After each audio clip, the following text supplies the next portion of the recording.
Oh, yes.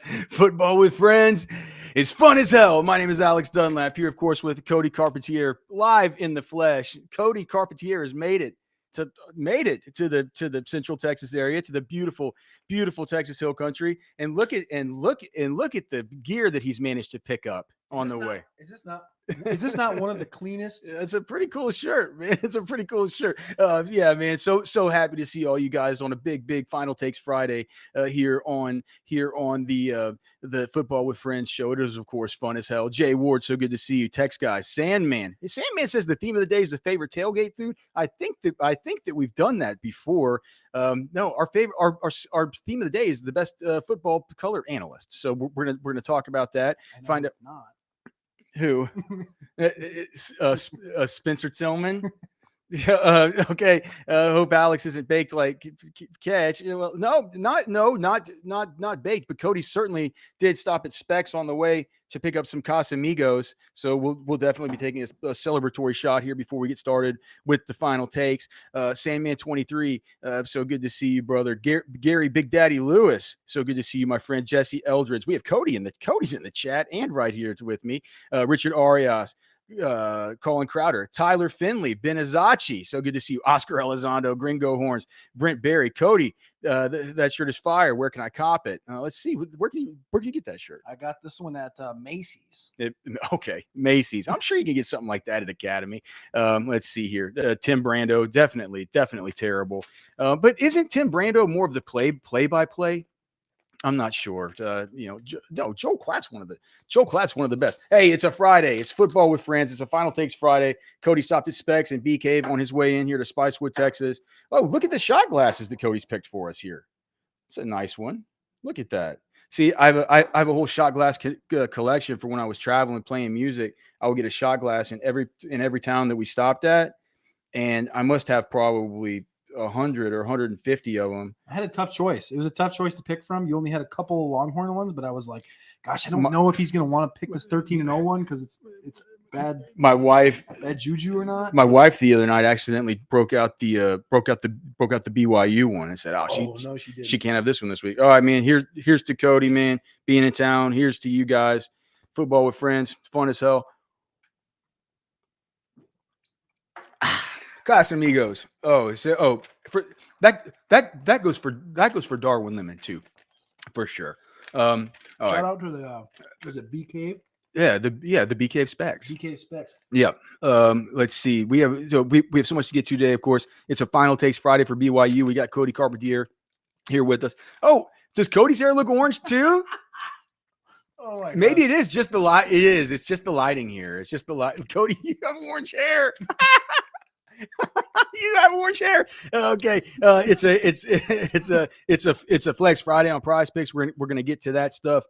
But man, we have a whole lot just to get to as far as the final takes. Of course, I was the big winner last week. Texas actually ends up winning, so you guys can't blame me for a loss again like you did versus OU. But we will have the. Wait, are you claiming the W from last week? Didn't I get the W? Didn't I say that? Hey guys, there is a chance, and you have to be ready for the chance that this game sucks and it comes down to the wire and it's a one score. Didn't I say that? Blake could probably he probably could have rewinded. But this is a 3-minute clip. This is cockamamie. Hey guys, be ready. No, to come out flat and not finish this football game. And what did they do? They didn't come out hot. Cody is demanding a revote. I'm demanding a revote. This is 100% a revote. I'm talking about the actual vote from the vote from the chat. That was. The vote from the chat. I was the undeniable winner. What a nice hat Blake has. What a nice hat Blake has. That's of course Football with Friends. You can get your Football with Friends merch by scanning that QR code. Blake will put the link. He'll link the chat.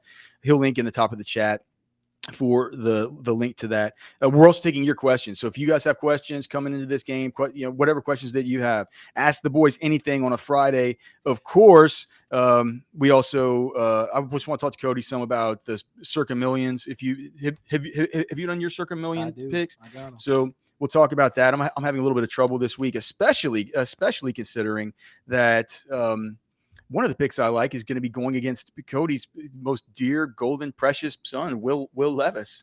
Good luck. Good luck. That's all I'm going to say. It's a bounce back for Bijan, obviously, right? Arthur Smith, unless he doubles down. If Arthur Smith doubles down, I tell you what, but it also is a tough matchup. I think you're looking at Mike Vrabel coming off of 2 L's, a bye week, and then he gets this quarterback with a healthy Hopkins and Burks. Bet against me. What about Tier Tart? Is he finally back? I'm not sure if he's playing or not. They were talking about it like he was going to be good to go, and that makes a big deal to me as far as what. Golly, look at how good your vision still is, man. Look how tiny your font is. This guy, people that don't know, this guy's got a 65-inch television in front of us right now, and that's his computer screen. Out in like 40%. So. Yeah. Well, it's certainly the bigger the better when it comes to screens. And then did I mention it's a Flex Friday? There's a new weird thing on Prize Picks where you have to go into Prize Picks and go to the promotions tab and then opt into Flex Friday. But apparently now the protected play can be one that occurs anytime. So we don't have to pick plays from tonight to have the $20 protected play. So that means we can look at I think we're going to talk about some of the Texas Prize Picks and stuff like that. And when we do, we'll be able to get in a free protected play with those and maybe some NFL ones that Cody and I will look at. Of course, if I'm here with Cody, we're going to probably want to talk some NFL draft stuff and some fantasy football stuff. So just a million different things to get to. Look, it's going to be fun as hell. I mean, if there's one thing we know, it's Friday. So before we get to it, there's something over on the side of the screen that we need to talk about. Lake Travis up 2 feet. Oh, 2 feet. You're welcome. Yeah, dude. That's Cody brought that in yesterday. And the thing is, they're saying that I don't even care. I got some ribs out on the grill right now. And if we get some rain, I won't even care because it's like we talked about before about how, once the ground gets wet and we start getting some runoff, right? It's like now it's like up in Llano and all the rest of it, man. You're gonna start opening up those floodways and stuff. I almost just wanted to rain more out there. Cody was driving in. He's like, I'm like, did you see the lake? He's like, I think I might have seen a lake. Yeah, it's some islands. Yeah, we still got plenty of lake, but definitely good news. Blake, fantastic job. That's the biggest uptick that we've had ever since we started doing it. Yeah, by far. Best football color analyst is of course the theme of the day, and also at the very top here. If you could please like the show, subscribe to the show if you're watching this later. It means a lot to us that we get those likes. For every like that we get, that's an extra, let's say it's an extra, what do we say? An extra point on Malik Murphy's passer rating this weekend. So make sure that you do that. It'll send good vibes to Malik. It'll send good vibes to us. Darwin Lemon says Joel Klatt's the best football color analyst. I think Joel Klatt is great. I think he's great. Awesome. And he's surprisingly not as anti-Texas as I would be if I would have taken that hit from Drew Kelson in the Reliance Stadium. Me and my wife were down in that end zone wherever he took that hit. So it was that game was on my birthday in 2005. Yeah. What were you, like 3? Who knows? Let's see. Oscar Elizondo with the super chat. If any one of y'all are country fans, give a top 10 artist list. Just give me a good flex for this fantasy weekend. 10's deep. Yeah, I'm not. I don't know if I'm that big of. I don't know if I'm that big a country fan. I've seen 2 concerts in the last month. I've seen Chris Stapleton, Zach Bryan. So those are going to be. There you go. 2 good picks. Okay. Well, the best country band that there is Whiskey Myers country. Whiskey Myers is. Oh yeah, that's good. Because I don't know if that's country or that's just classic, awesome rock. Yeah, it's hard to even tell, but like that's the GOAT. I mean, they're just the best. They're the best that we have right now in the whole space. So go definitely listen to Whiskey Myers. And as far as a good flex play for the weekend, just let us know who you have as your options, and we'll let you know for sure. I have the fantasy rankings pulled up right now. I have Cody. Why do you rank like 130 wide receivers? There's nobody that needs this much rankings. I just like I get to like number 70. I'm like, dude, I'm done. Like I'm just gonna rank the rest at like number 71 or something like this. But real quick, while we're on music, Alex, have you seen who the Longhorn City Limits performer is this week? No. The great Gary Clark Jr. I believe at 12:30 before the game. That's pretty big time. That's awesome. Can you believe that Gary Clark Jr. used to just come get up on stage with my old band and like ask if he could jam with us and stuff? He would just kind of hop up. He's like, oh yeah, man, we'll let this dude. Like he's always so good. He'd be a Lucky Lounge or something like that. He just hop up and just kind of he would just like by the end of the show, nobody even wants to hear your songs anymore. It's like, get that guy back up here, like let him jam out. The local Austin legend. It's amazing what he's been able to, because whenever he was doing that, he was like 14 years old, like 14, 15. He wasn't even old enough to get in the bars. It was Matt Lucky that would just let him in. All right.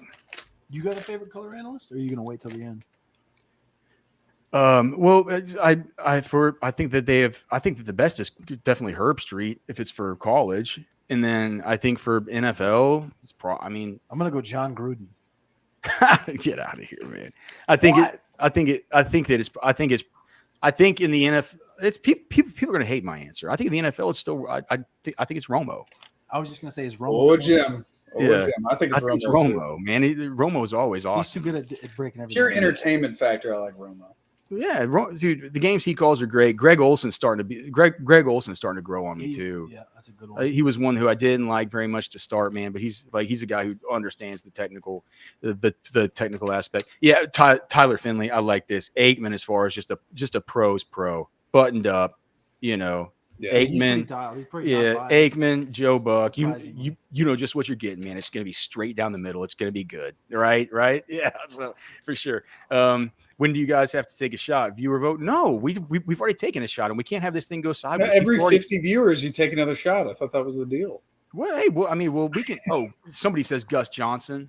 Gus Johnson's pretty he's pretty elite. I mean, I know this is a Texas show, but every time I hear Gus Johnson, I think about Hollywood Brown scoring touchdowns. Oh gosh, it's just like it's the best. Or the Chris Johnson one where he got in trouble for saying he was, what did he say? It's like he said something about he's like, it's like, what was it? Get away from the cop speed or something like that. He got in a little bit of hot water for that comment. But yeah, dude, he lets the excitement take over sometimes, for sure. Okay. Final takes. Are we good? Anything else we need to get to? Or are we ready to just lay it all on the line? Let's jump into it.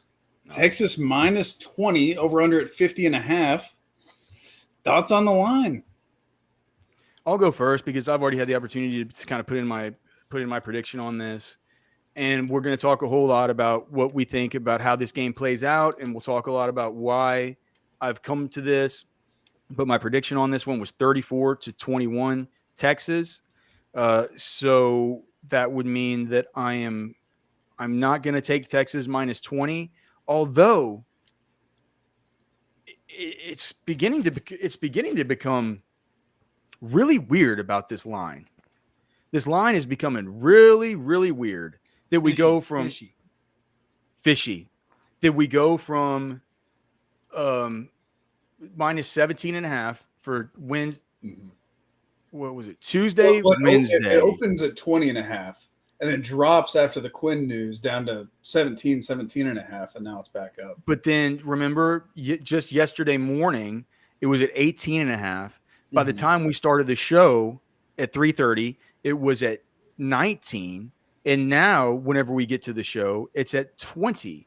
That is despite the fact that I was looking over at Cockamamie PFF Green Line, and whenever you look at where the numbers are on that, I think I already closed it out because I just couldn't stand having a PFF tab open on my computer.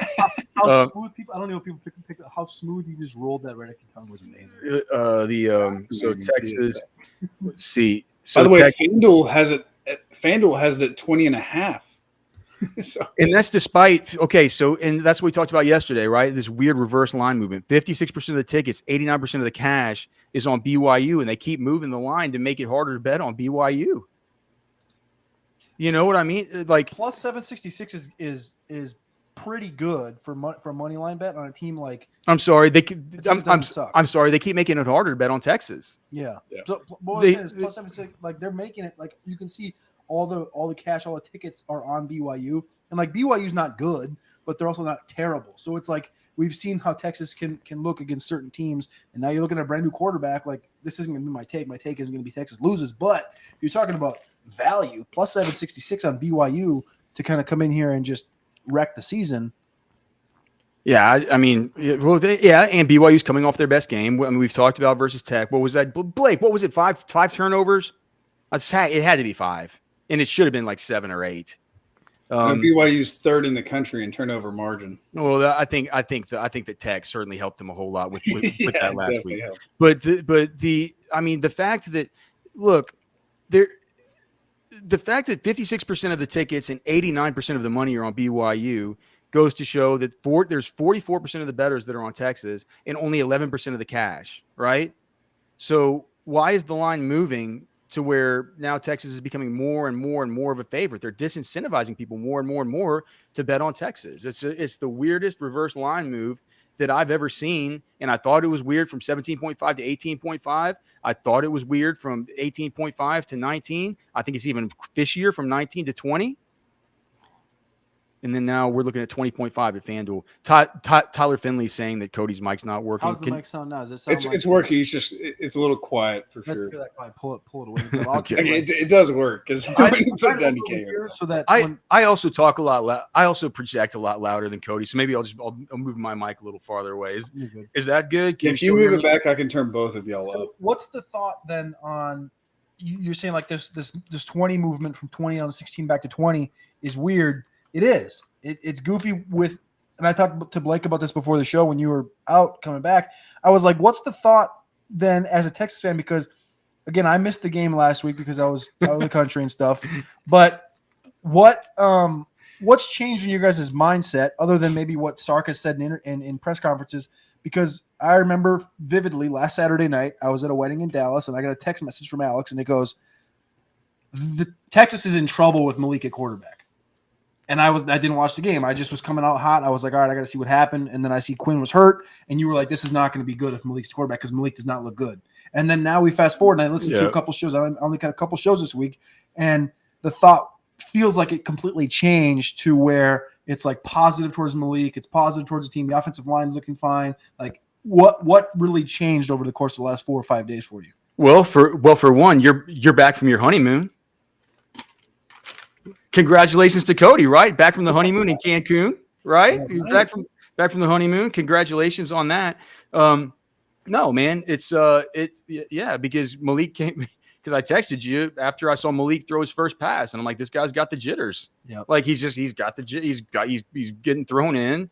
This is trouble for Texas was in trouble at that point. It's like they kind of needed to they needed to take the football down the field and go score, and they needed to do it with a freshman quarterback who's never played before, certainly never been in any meaningful action in any real game at Texas. And the first throw that I saw from him, I was like, okay, so this is, all right, so this is the same Malik Murphy that I've seen in practice that can be off and on, can be hot and cold. And right now he's coming in with some jitters, and I'm not sure. I think during the course of a whole game, he's going to get over it and things will be fine. But we don't have a whole game here. We got 5-6 minutes. It's not going to. He doesn't have the whole. He doesn't have the benefit of a whole game and a kind of leash like that to be able to get going. And so that's why I was worried then. I think what has changed since then to where I'm not as worried this week, and I think Malik's going to do fine. One is just watching BYU last week, right? And understanding what I think they're going to be doing defensively. Secondly, I think the week of practice, I think that him knowing this whole week that there's just a difference, man. It was like with Connor Robertson versus OU, right? Yeah. He didn't know he was going to have to play. Sark even said, like, it's always tough whenever you have to play a guy who he hasn't been planning on participating in the game all week long. Right. There's a difference between a guy that's a true kind of, a true one getting one opportunity. Yeah. Right. And then somebody say like, well, I think for Robertson, for example, there was no way that he ever thought that he was going to be getting in anyway, because he's basically a third team guy. Yeah. Right. So Malik, I guess, has the benefit of being a second team guy. He does get meaningful reps during the week in practice, but it's quarterback, dude. You got to get ready. You got to get ready. You got to get focused. It's your first game. Sark in his press conference acts like a jolly old Sark, man. He's like happy this week. He's laughing about stuff. I mean, for me, I honestly took a little something away from that he was so laid back and so comfortable, even understanding the fact that he had he's got this quarterback that, I mean, we can say we want about Malik. He's got all the gifts in the world. But He was one of the top quarterbacks in the whole nation coming out. He's got unbelievable skills. I said it yesterday. He's at these Elite 11. He's at these Trent Dilfer camps. He's at all this stuff. And he's also the one being ignored by the national media between Quinn and Arch. It's like, oh, they have the 2 number ones. It's Quinn, it's Arch. And then they forget that this guy is Super Saiyan with an arm on his shoulders. And it's like, he can still do the thing, and he's going to be the starter. And I like the comment Darwin put up here. He said him getting reps is the number 1 all week. Well, that was kind of projected, right? That he was going to get the number 1 reps all week. Well, was there actual thoughts that maybe they were going to go to Arch? No. It was certain. Well, I mean, clear. This is Texas football. I mean, I think that you've come to understand this year. It's what Texas football is. What an elephant what a gorilla in the room that it is. The fans everywhere are going to be talking it. It's Texas football. It's like go up to the feed store and talk to the guy. Like that's what he's going to ask you about. He's going to see your shirt. He's going to say like, so what about Malik this week? Do you think it's going to be like? Do you think Arch will play? It's like people talk, but I don't think it's been. Sark kind of put the kibosh on that in the. Is that something to put the kibosh? Kibosh. Yeah, he put kibosh to it. He put the lid on it. You know what I'm saying? He poo-pooed it a little bit. The whole idea of it on Monday, and then on Thursday, whenever he was asked at his availability, well, what are the chances that Arch probably could play? And then that's when he said, and Blake and I had the discussion yesterday about this, and Blake was just totally flaked out. Maybe you won't be as flaky.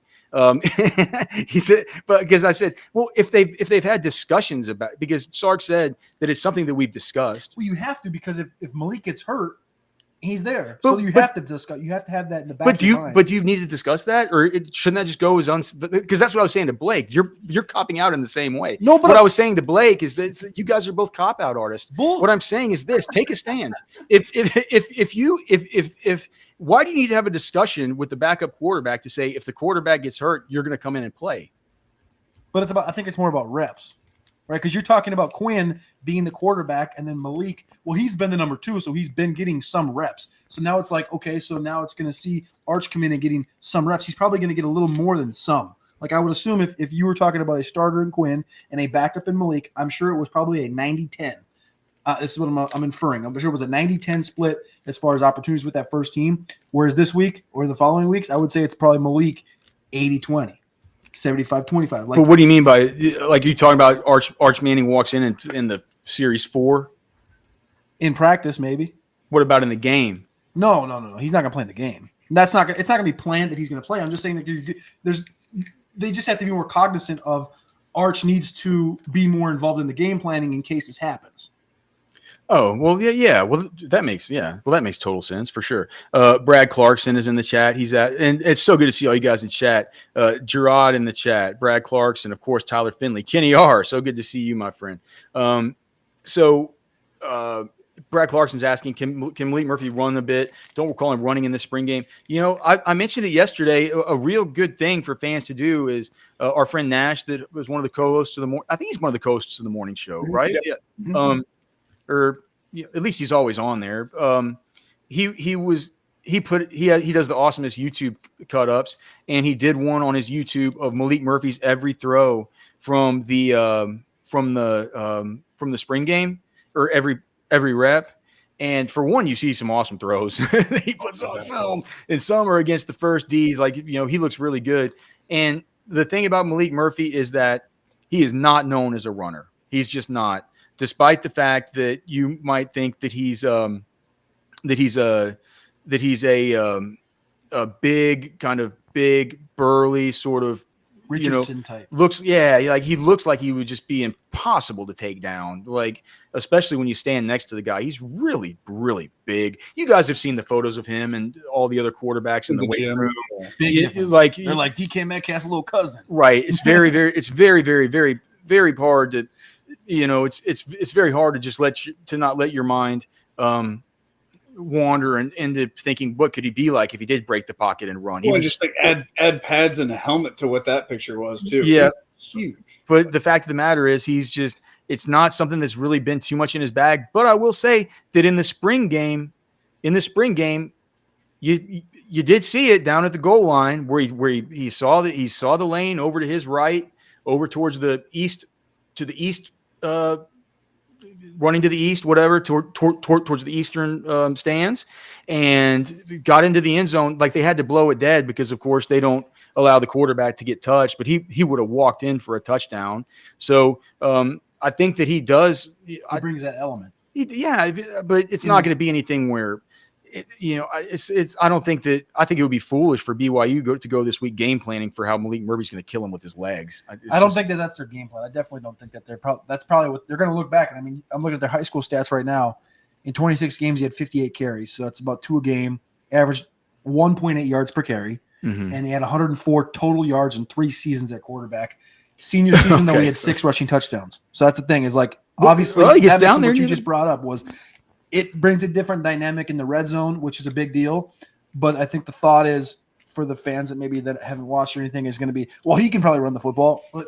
He probably could, but I don't think that's really what they're going to ask him to do. I think it's going to be a different dynamic that it's going to allow in the red zone. Cody Carpentier just back from where? Cozumel? Cancun. He brought Cancun. He brought the Casamigos. Here we are doing it live in the Texas Hill Country. Of course, Cody's got to stop on the way in. We'll do our roster watch show on Sirius XM tomorrow here live. Then Cody and I are gonna check out the Longhorns game and then go up to the brewery or go have some. Man, we're getting pumped up for a big weekend, and we know that you guys are too. We're here to all kick it off together, right? It's football with friends. It's fun as hell. We're gonna continue with final takes next. Let's get to this super chat question because it's so generous of Agent Z, $5 super chat. We love that. We appreciate it. Thank you so much. Morning, guys. Of the remaining games, which one is the least challenging and which one is the most? Let's start with you, Aaron. Least challenging. I probably feel the best about Texas Tech at this point. They're on their 3rd quarterback. They're kind of a mess. That game's at home. That's the last game. So, that's the best chance that we're going to have Quinn back at that point. So I would definitely say Tech for the least challenging. Most challenging, I think you got to say Kansas State right now. I know that's a home game, but the beatdown that they just put on TCU, I just don't think I can say TCU would be more difficult than Kansas State, especially since Kansas State is next week, probably going to have Malik for that one. So that's going to be a test because Kansas State, they've switched up their quarterback situation. They've got a little bit more juice there all of a sudden. So the defense is going to have to play well in that Kansas State game or else Texas is going to have its handful, even though the game's a DKR. Yeah, those are the two I was just going to go with too. I think Texas Tech they're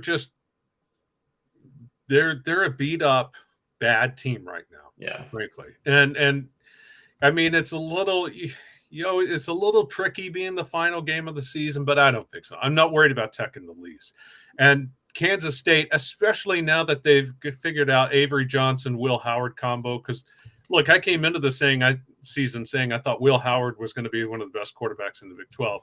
He struggled. He has not lived up to that billing at all.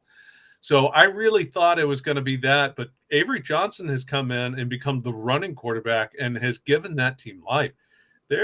They've since his insertion into the lineup, they're looking very strong. They're looking like the team I expected them to be because I predicted K-State to be in the Big 12 championship game against Texas. No matter what you're needing, Specs same-day delivery can save the day with our Specs app or online shopping. From world-class wines to hard-to-find spirits and craft beers to gourmet foods, delicious snacks, and spectacular sweets. It's Specs. Cheers to savings. Oh, yes. Football with friends is, of course, fun as hell. And, of course, we're so happy to have all you guys in the Specs chat line. Specs is where Cody stopped on the way out here. He stopped at Specs BK to pick us up some Casamigos. He also got – and we always talk about the wine, spirits, and finer foods. Cody's here eating some kind of – what did you get at Specs? What is shortbread? Walker's chocolate chip shortbread cookie. Made with pure butter. Amazing. Yep. So it's so good to see all you guys, and we certainly do appreciate you. We certainly do appreciate Specs. We're trying to make sure we get our levels right. Blake was saying maybe we'll use just my main mic between the two of us. We can try it maybe after a while. I think that for the rest of this segment, we'll try this, Blake, if it's all right. Yeah. You just scoot a little farther away from me. Cody, say something real quick. I'll bring up the mic. I'll talk a little bit louder. Is it fine? I had my shot of tequila. You guys can hear both of us, right? I'm in a good mood. We're ready. We can hear both. We can hear both for sure. All right. It's cool. Yeah. So, hey, man, we're here just having some fun with. some fun Speaking with of our fun, friends. guys, we got a super chat. We're having fun on a Friday, and we're talking football. That's all that matters. Super chat from Tyler Otterbein. So thank you so much, my friend. Okay, it's $4.99 super chat. I remember hearing all offseason Barron Sorrell was supposed to break out and be an impact player. Any idea why he hasn't? Okay. Jay Ward saying he can't hear us, but he's just trying to mess around. Trolling. Okay. Let's talk about Barron Sorrell. If you're looking for the sack production for Barron Sorrell and stuff, I think you're obviously going to be a little bit disappointed. And this is, we have, in the offseason, we had Barry Sorrell, his dad, always in the chat talking about what the big season he was hoping for and stuff like that. And I don't necessarily think that I think Barron Sorrell has been a good player for Texas this year. Certainly, they're better with him than they would be without him. If they had Justice Finkley as the starter over there, they'd be in a lot of trouble. If you just look, let me just pull up the deep dig. Do you have his snaps up? Because when you look back at last season, he had 4 sacks in the first 13 weeks of this. Sorry, the first. Let's see here. Sorry, I'm reading 13. 2, 4, 6, 8. The first 10 weeks. Yeah. And then the final couple of weeks, he had 1 against Kansas State, 3 against TCU, 1 against Kansas. So, I know the sack thing was a big conversation with Sorrell. It was like, oh, he's going to get double digits. He's going to have 10 sacks. Yeah, but I think when you look at the scheme of this entire defensive line and what you've seen out of Murphy and DeAndre Sweat and even the linebackers, I think that kind of can be said.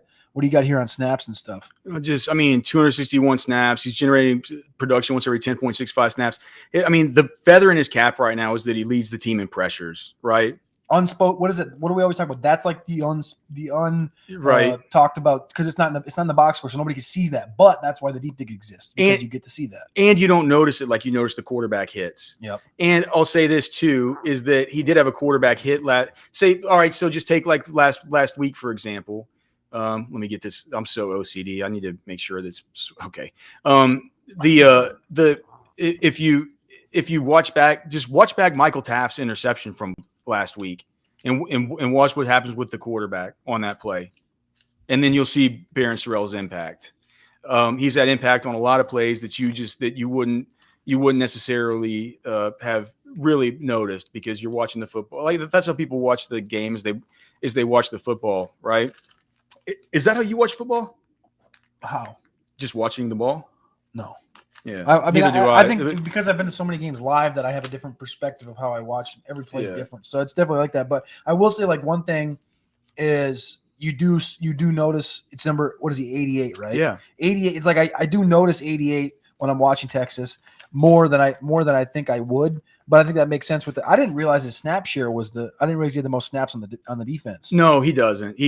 No, that's because Jalen Ford does. I just had it sorted by pressure. Gotcha. So he has 261. That's the thing about Jalen Ford. Of course, he's going to lead the defense because look at his nearest comparison. And I did a whole monologue on this earlier in the week. It's like if at any point during the season, like it was last week, where DeAndre Sweat had more production than he did, and the reason why Jalen Ford moved up so much production wise this last week is because he had the sack fumble, and so which is like basically almost in the deep dig. It's almost like a defensive touchdown. It's a monster play, but that's what got him back up there. He's not getting it done on the volume. You know what I mean? He just isn't. So people talk about Barron Sorrell not producing and stuff like that.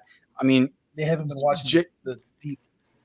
Yeah, the deep cuts. This is what I think this is what the question is it's supposed to be a breakout season. It's on the surface it hasn't been, but also when you dig deep, he's been in there for 260 snaps, which I think based on your deep dig over here, I think is tied with Jaron Thompson, 4 behind Jahdae Barron, 2 guys that we've talked about as defensive backs since I've had 60 more snaps than Maalik Murphy, 30 more than DeAndre Sweat. He's on the field and he's causing pressures. And it's things that, we may not notice if we're just watching as fans, but I guarantee the coaches notice it. That's why he's on the field for as many snaps as he is. I guarantee there's, I would say I would venture to bet that when the teams are watching guys like DeAndre Sweat and Byron Murphy, NFL teams, they're noticing, hey, who's this 88 guy that's just consistently on the field and causing pressure? So I get it, saying it's a down season per se for Sorrell, but also when you actually dig deep, I think he's been. This is a good defense. This is a really good defense. So can you so what do you got here for his trend line? And can you talk about this trend line in comparison to how last year went for him? Yeah. So where was he last year? That's a good question. So all right. So he started out the season a bad game versus Rice, just like everybody else. Started getting it down a little bit versus Alabama, and he's kind of stuck right here between 9 and 11 snaps per disruption allowed through the course of the season. If I just go to the 2022 deep dig and just see where he was last year. So what did I say that was? He's at 10, 9 and 10. Okay, so between 9 and 10. So we'll stop sharing that one. We'll share this one from 2022, and we'll get to that's the wrong one. Dude, look at some of these games Kelvin Banks had last year. We need to get some of these Kelvin Banks games again. Some of these 81.85s and stuff like that, right? He'll get there soon. He's not far off from getting there. 4 games over 80. Yeah, I mean, he was a G, man. Got hot on the stretch last year. As far as his look at this 16. So he's gotten better. He's actually, dude, this is actually a great question because we just figured something out.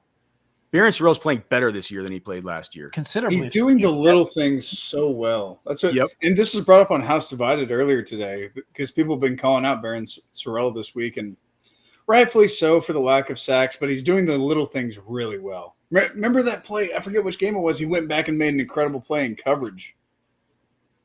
Oh yeah, just that. And I couldn't even give him a production because what is that? Yeah. You know, like there's nothing in the deep dig for NFL stuff. There's nothing in the deep dig that just says awesome hustle, you know, and it's just ability to turn and run with the guy that, you know, it's on that it was like a wheel route from the running back, right? You don't have like a bonus cell. You should have like a bonus column. I should, but for unexplainable plays. I can't. That's the thing is people are always telling me that in the deep dig, like the columns. It's like the reason it exists is so we can do the stuff like the historical comparisons, and we can look back and we can judge, you know, apples versus apples. And if I start adding a bonus now, it would the cockamamie bonus. It isn't fair. To put a tie on the Barron Sorrell thing. Can you do you have last year's trend line or no? No, I didn't start doing the trend line until this year. But I mean, we could look at just through we can look and just kind of eyeball it if you want. Because that would be interesting to see if he started out cold, got a little hot, and then this year started cold and just got hotter. Okay, so let's just see. I mean, I can just go through game by game and see where he was. So Barron Sorrell started out hot, 3.11. That's pretty good. Get to the Alabama game, he gets to 6.63. Right, so we're going backwards. You get to the UTSA game. Where is he? And he fell off the. Well, you're not. He gets to 11.51. Okay. You get to the Tech game. Where is he? 10.6. 10.6. You get to the West Virginia game. 9.98. 9.98. Okay. You get to the OU game. 10.23. You get to the Iowa State game. Where is he? Third in tier 3. 11.01. 11.01. No sacks in that one. You get to the Kansas State game. He had 1 sack here. He's at 14.28. And then the TCU game was his big breakout. 3 sacks. TCU. Did he move up? 14.63. So hold on. Let me just see. The KSU. Let's see here.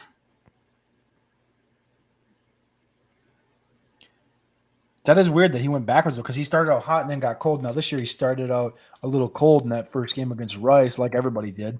And he kind of found back that spot because we saw numerous games just went through where he was 9.9. Who gave him 3 sacks in that game? TFL, sorry. I was reading the wrong line. Okay. 3 TFLs against TCU. And what about the sacks? 1.5. Okay, so but they count, but they double count TFLs. Okay, so for that, yeah. So for some reason, I only had him with half a sack in that game. I'd have to go back and look and see what that was. But it could have been one of these. It could have been one of these sacks where he ran him out of bounds, where the deep dig doesn't count it. I don't know. That happens. People always complain, but I'm not going to count that as a sack. Sorrell's actually having a good season. Yeah. So that's the deal with Barron Sorrell. It's like look back, the trend towards the end. The trend towards the end started to move down. Maybe he can get it moving up this year because at this point in the season last year, he was right around that 10, 11, stuff like that. We'll see. He's trending positive. Get back to some more and here's the other thing too, Cody. If he's never been a big guy as far as just his overall raw volume of just tackles, right? Like look at assisted solo, never too big as far as that's all been concerned. I think he was just overhyped. I think that was probably just what happened was he's overhyped, and now people are like, well, he's not having 4 sack games, so he's having a bad season. When in reality, the hype maybe in the comment section, over the August and July might have been a little too hot, but fair enough. Playing good. All right, final takes. What do we got next? How about this one? The fan base is more or less excited for this game, given the QB situation. More. Yeah, I'm more nervous. I think nervous and excited go together. I think so too. Like nervously, yeah, I think so too.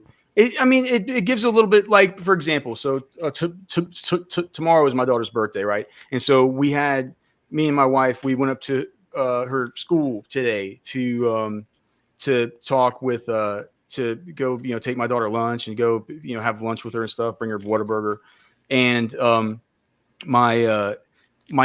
it was like I saw my neighbor there, like my neighbor from right down the road, and she has a kid who's in her daughter's in my daughter's class, and we always hang out together and stuff. Like me and the dad are great friends.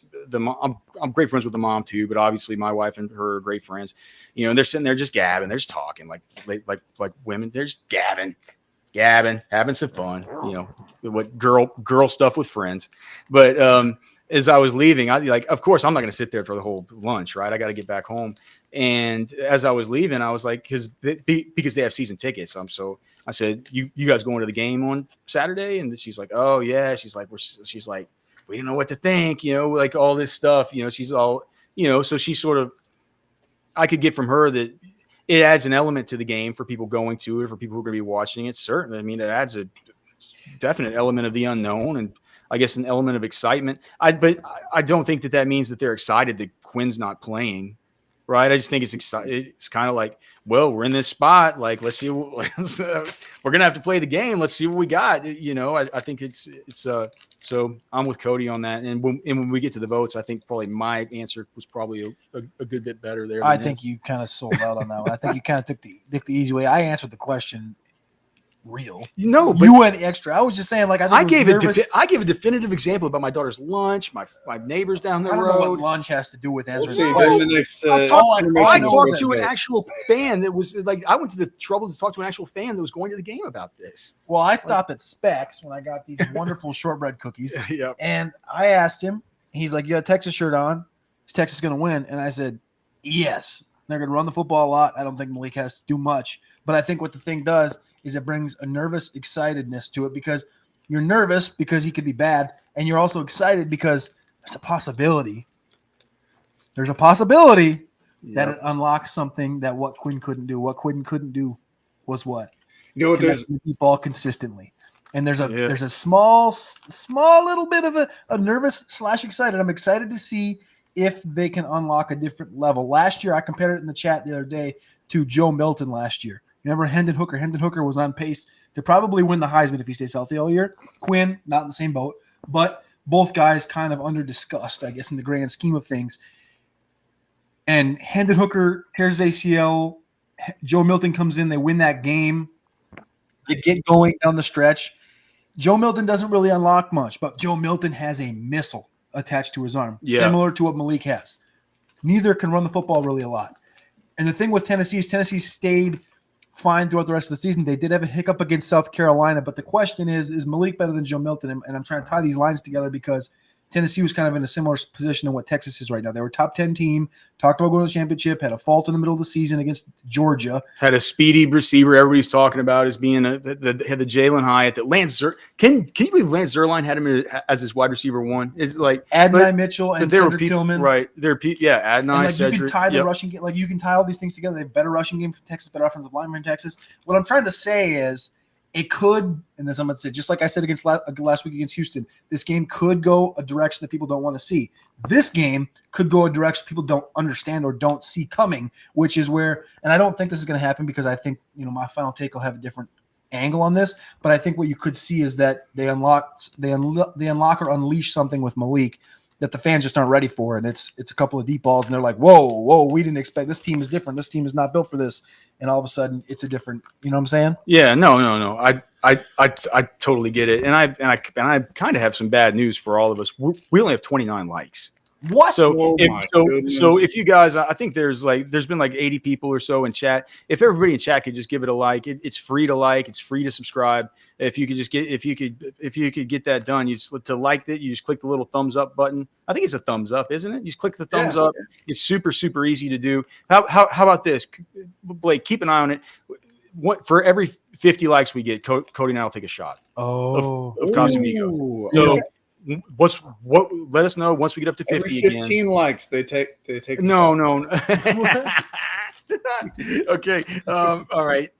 So, and then that's just a good reminder. Please like, subscribe. Absolutely. Also, if you have any thoughts for the show, if you'd like to contact me, you can reach me, alex@rosterwatch.com. It's a good way to get a hold of me if you have any suggestions, if you want to suggest a theme for the show, suggest a topic for the show, or if you'd like to talk to me about any kind of sponsorship, stuff like that, the best way to do is alex@rosterwatch.com. All right. Jay Ward says we should just say there's another commit coming every show. We have four. Why can't we get a 5-star number one wide receiver in the nation every time, right? Every time. Scott Parsons saying he's driving on I-20. Well, don't hit like right now, Scott Parsons. Just put a pin in it to hit like whenever you get to a stop sign or something like that, or whenever you get to Buc-ee's. All right. Hey, there's a great looking Buc-ee's out there on I-20. I think which one's I-20? Buc-ee's would be a good sponsor for the show. Oh God. Oh Buc-ee's would be a good sponsor, dude. I went to my first Buc-ee's in Dallas last week after the Zach Bryan concert. 1:00 in the morning. Oh, there was dude. 350 people in there, and guess what they had? Fresh brisket sandwiches at 1:00 in the morning. Dude, the I gotta hand it to Hacker and everybody, because we had the thing about the best Buc-ee's item as one of the topics, and everybody said Scott Parsons said Midland to Fort Worth. Okay, yeah, that's okay. There's a Buc-ee's in Fort Worth. Make sure and drive There's safe. the one in North Fort Worth up there by the racetrack. That's the one I went to. We got everybody was saying that the Buc-ee's, the best item at Buc-ee's. So many people said it was the what was it, Blake? It was the something garlic. Oh, like Persian garlic, or no? What was it? It was some kind of garlic herd nuggets or something. No, it was the jerk. It was the jerky. The Bohemian jerky. Oh, the Bohemian garlic. Yeah, there's another garlic herb thing that. Yeah. So I told my wife whenever they went to Dallas, that she should. That on the way home, they always stop at Buc-ee's. My kids sleep with I'll show you. They sleep with Buc-ee's blankets. They love Buc-ee's. But I said, when you guys stop at Buc-ee's, can you guys pick me up some of that Bohemian garlic jerky, dude? Did she look at you like you had 3 eyes in it? Well, no. Whenever she saw how much it costed, she probably got 3. That stuff's expensive. It's like $36 a pound. Whoa. But well, I mean, it's beef. It's expensive. But I try one time though. Pay for quality. Yeah, but she brought me home a pound of that, dude. That is, it really is very, very good. Like, it's probably the best beef jerky I've ever had. So shout out to the chat on that, man. I thought it was so cockamamie. I'm like, are you guys kidding me, man? You got like the Buc-ee nuggets, you got the, you know what I mean? You got the hippo taco, you got like all this stuff, and you're going to tell me about some kind of beef jerky? It actually really is fantastic. Alex, we might have had something really interesting happen. What? this comment here. Is this person looking for a Bobby Burton stream and they ended up on Football with Friends?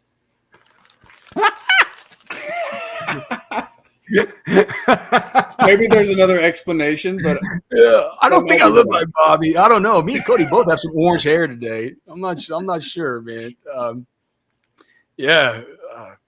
not sure about the community polls. Yeah. Okay. Thanks for being here, King Me. Hey, listen, if you could click like and subscribe, maybe some of these videos will start showing up in your feed. All right. What do we got? How about this one? Longest passing play for Cody. Texas. Wait. Cody never answered the question about who's most excited. So make sure to vote for Alex whenever. He didn't answer.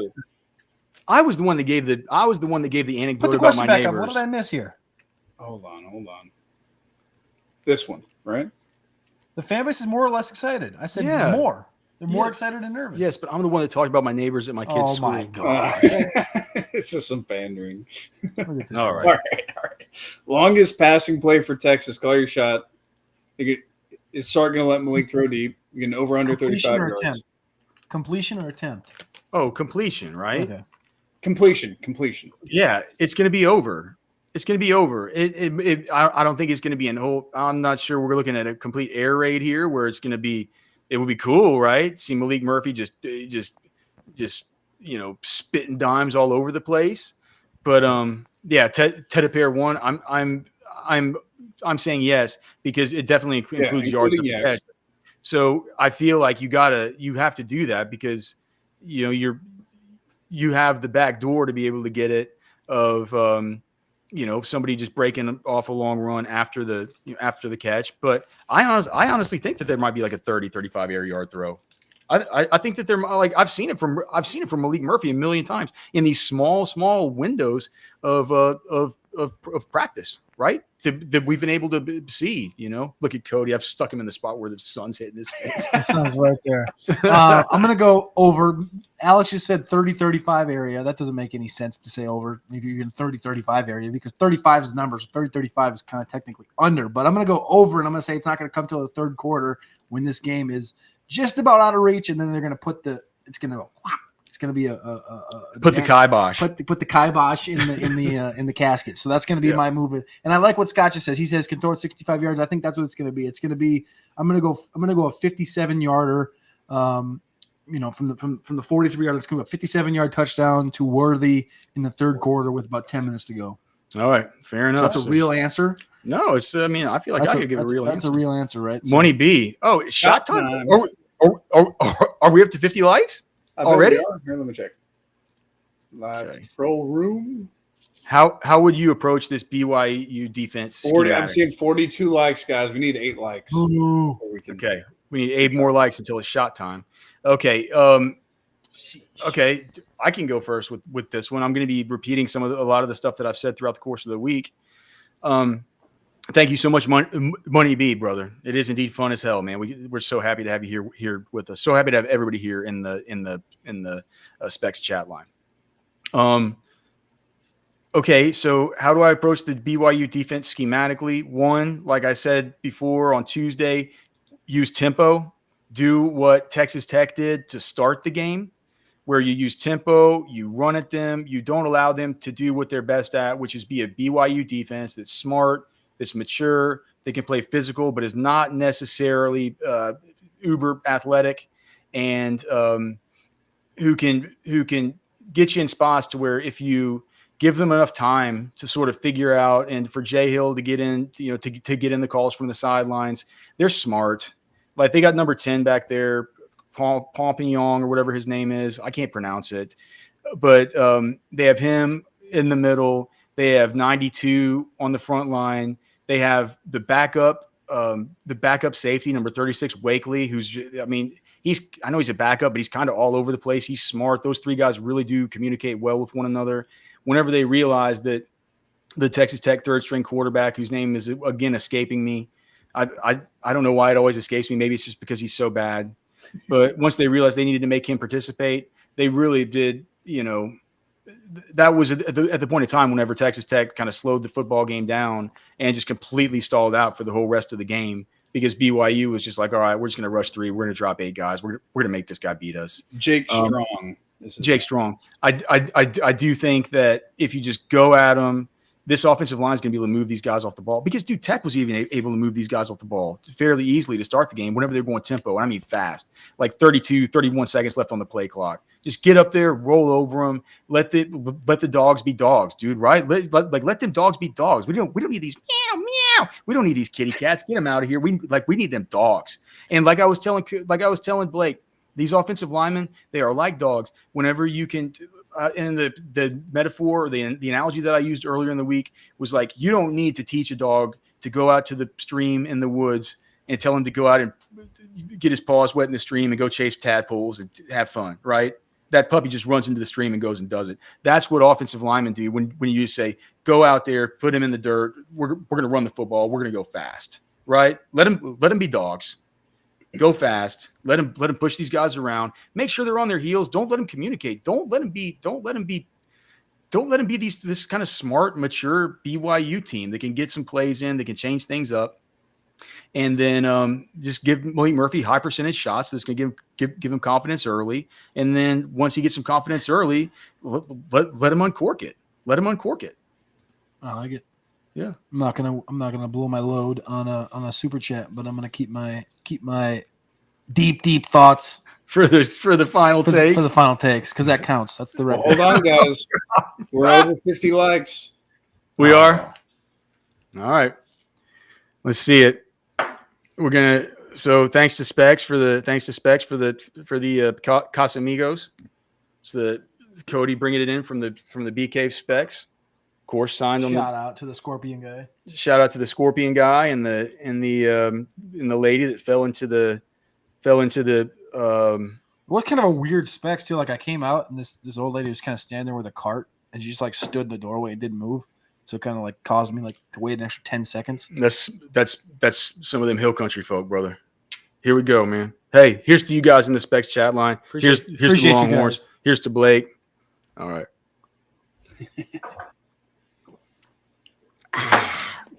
I love Alex's shot face. Just... All right. We got shot time again already. Oh, I think he's talking about. All right, again, boys. Hold on. Hey, do you know what? Cody actually has the perfect take for this. Ben Webb's asking us in Super Chat. Shot time, boys. Does Jay Brooks give us a dope Walker performance Saturday? Also, best Halloween costume memory. I'll have to think about the memory, but Cody already has this take preloaded. He was telling me about this even before, like we were putting on ribs outside to be doing during the show, and Cody already gave me this take, and we're gonna get to that take next.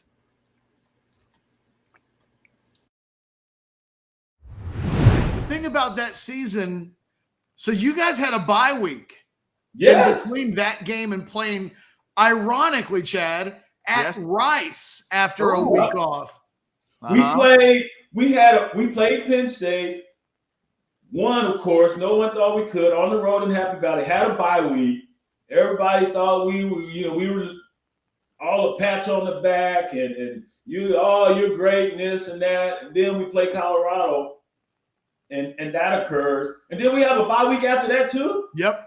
Y'all went game by week to start the season. Ridiculous. Yeah. So we had to wait another week. Then we played Rice. And that fueled us, though, the rest of the season, man. So how did y'all do it? That's the question I wanted to ask was you said you guys had the hangover after that Colorado game. But then y'all come back and basically didn't lose the rest of the season until you get to the bowl game. Right? So what happens after a disappointing loss that lets you know you're back and not still hungover? When does the hangover end? When did it end? Speaking personally, that's when you have to do the self-reflection. Each guy has to go in and do that deliberation. Did I do my best, or where do I need to get better? And to have 2 weeks to think about that. After 2 weeks of being told you're the greatest and Texas is back and yada, yada, yada, after winning at Happy Valley, they're ranked, you're not. And then it reverses. You did a complete 180. Now you're sulking for 2 weeks and you're chomping at the bit to get back out there, but you have to wait. So just personally, you rededicate yourself. That's what you do. You rededicate yourself. You endeavor to make up for the mistakes, to get in that film room. I'm going to work a little bit harder. I'm going to lift those weights a little bit longer. And that's what you have to do. And it's difficult. Now they've had to sit there for 2 weeks and think about the mistakes. And when they're little bitty mistakes that shouldn't occur, that's what eats at you. That's one thing if the team is that much better than you. But they're not. Oklahoma wasn't. And Colorado wasn't that much better than them. We just made the mistakes where they didn't. So you have to. One of my favorite quotes, Socrates, or Socrates, as we say in Texas, a life not self-examined is a life not worth living. Do that self-deliberation, man. You gotta sit there and reflect on your play and what type of player you want to be moving forward. And that was the fuel to and the catalyst to get us moving back in the right direction. Oh, yes, football with friends is, of course, fun as hell. I'm Alex Dunlap here with Cody Carpentier. Oh, my goodness, Jay Ward. Look at this. Jay Ward with the Football with Friends merch, the Football with Friends hat. Can you believe it? Can you believe it? Oh, my God, Jay Ward. He's of course he's the first purchase. Of course. Well, we've actually had a fairly robust start as far as some purchases there on the old Football with Friends shop. But that is a great looking hat. Football with Friends is, of course, fun as hell. And I'll just continue to say it, Jay Ward. I can't believe that you wore that camo vest to your wedding. You completely overshot the mark, brother. Amazing. It's just like how you need to give lessons to young men about how to attract women that are just way out of their Absolute model material right there. Absolutely. My gosh, just out of his league. But look at with that kind of hat, he can go around and do just whatever he wants. Jay Ward, love you, brother. What a great looking hat. I mean, Jay Ward doesn't look like a guy that's had his skull crushed 13 times by various rodeo clowns. No. He looks fairly good considering. Okay. Here we go. Cody, you got this take preloaded. You got the take preloaded. Shot time, boys. Does Jay Brooks give us a Doak Walker performance Saturday? Also, best Halloween costume memory. I'll go with the Halloween costume first, and then I'll give it to you, and then I'll do the Doak talk. Okay. Halloween costume, kindergarten. My mom dressed me in a one-piece zip-up clown outfit, and I pissed my pants in the middle of the day because I couldn't take it off and go to the bathroom. Oh man, Halloween was Halloween never that big not my favorite. I've never been too into the candy and stuff. You guys know, like, oh gosh. So when are we going to talk about the Squid Game? I guess we'll talk about the Squid Game. Is Halloween on Monday or Tuesday? Tuesday. Yeah, we're going to give you guys the rules to the Squid Game, man. This game you can play with your kids, as far as making them earn the candy, right? Making them earn it, and look, it's a game of chance, right? But there is a chance that the kids are going to have to take all their candy that they've gone and that they've earned, and they're going to have to go and just throw it all in the trash.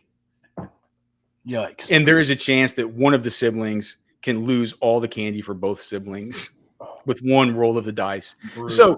So anyway, but I mean, my favorite costume memory, I'm trying to think, man.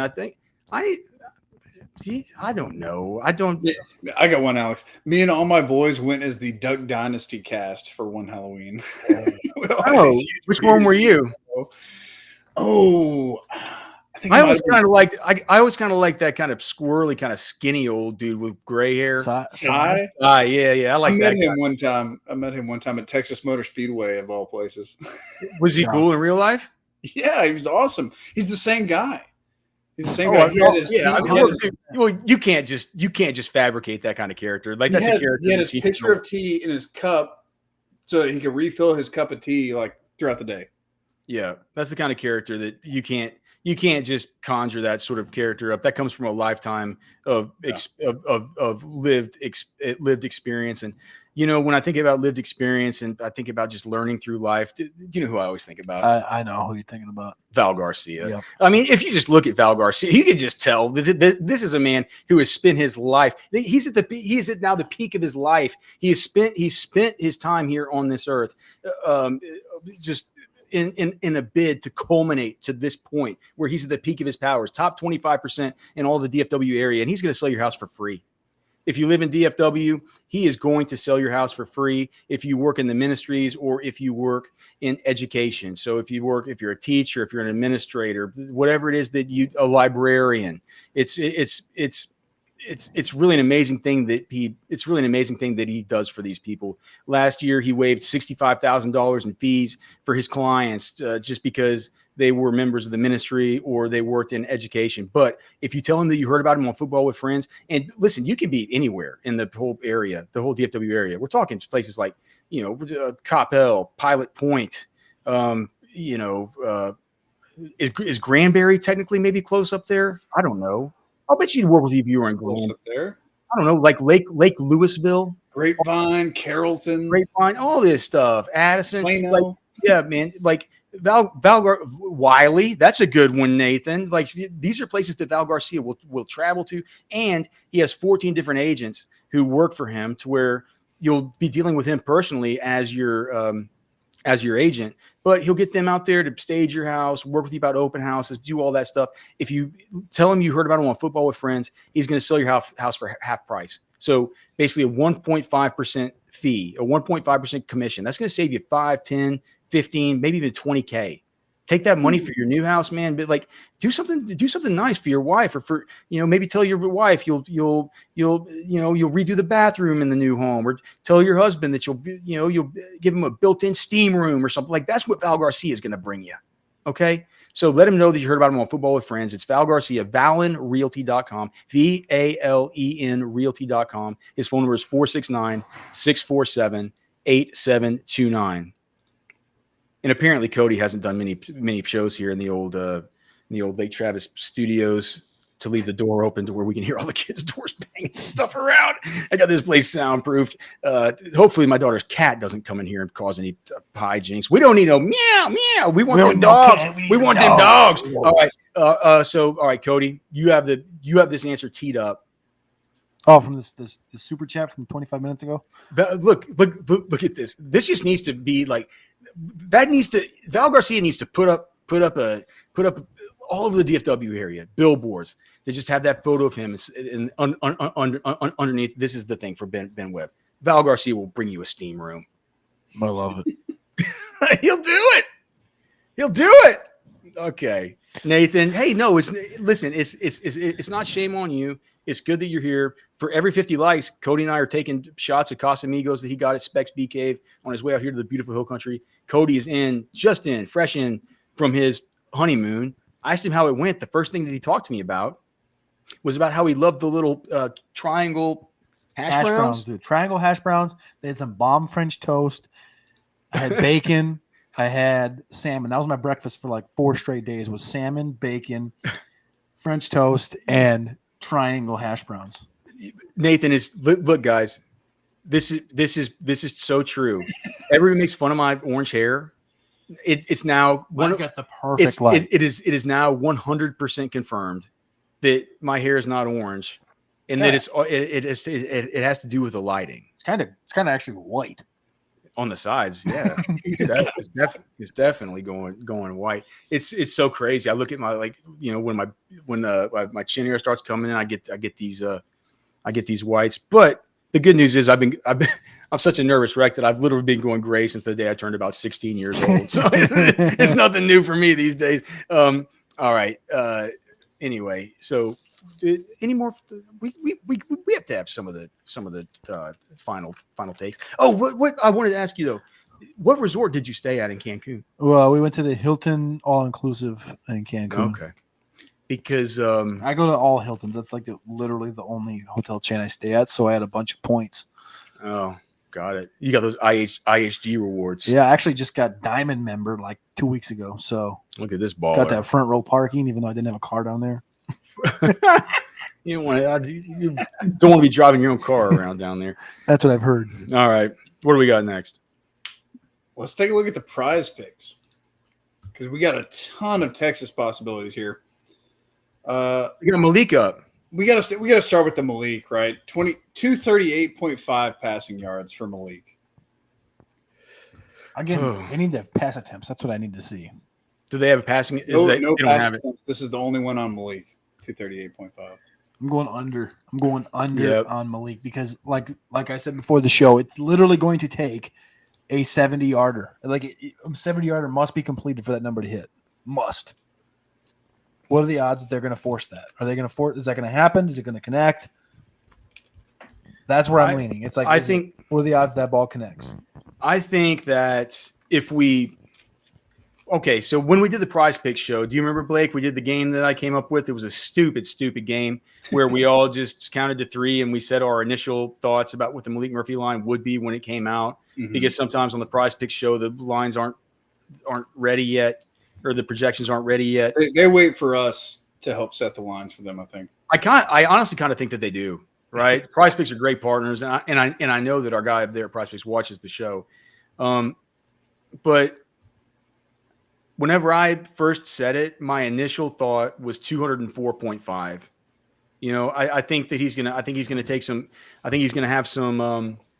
I think he will hit some deep shots. It's funny you're looking at the past ones. it's like yeah, he hadn't hit it so far this year, right? Not yet. I do think that there will be. I think there will be at least one play that Malik Murphy has that the fans will look at and say like, oh, okay. Like, all right, so we can see that. Sark's going to give him that opportunity, right? We know in the Rice game that's what he did early and often, even at times when it felt like it was off script. Do you remember that Rice game where we were like, Sark, man, why are you taking these big, deep shots to Xavier Worthy and stuff so early right now? He's like, well, I want to show off this toy that we've been doing this stuff with through all of camp. You know what I mean? I think there's something in Sark that likes to kind of, when he's seen this stuff in practice, he likes to show it off a little bit. So I think we'll see it at least once with one of those. But I just think that a lot of the rest of the stuff is going to be easy, quick completions, quick RPO advantage throws, hot throws, things like that. So I'm going to go less on 238.5. And that's not saying that I think Malik's going to play badly, but I just do think that it's going to be a situation where I'm realizing right now Cody couldn't fire up his hot take about Jay Brooks for the super chat.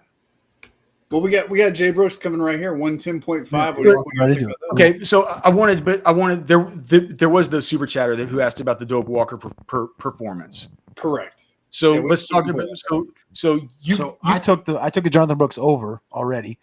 I was doing a video about it the other day. The projection was 124.5, which I don't think is high enough. I think that this game and all the talk about Malik Murphy is awesome.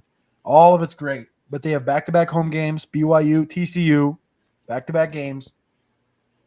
No, we're not going to see it's BYU, Kansas, and then BYU, Kansas State. Kansas State. Yeah, right, and then TCU at TCU. You're right. Kansas State's home. That's the second game. My bad. I got that mixed up. So anyways, back-to-back home games.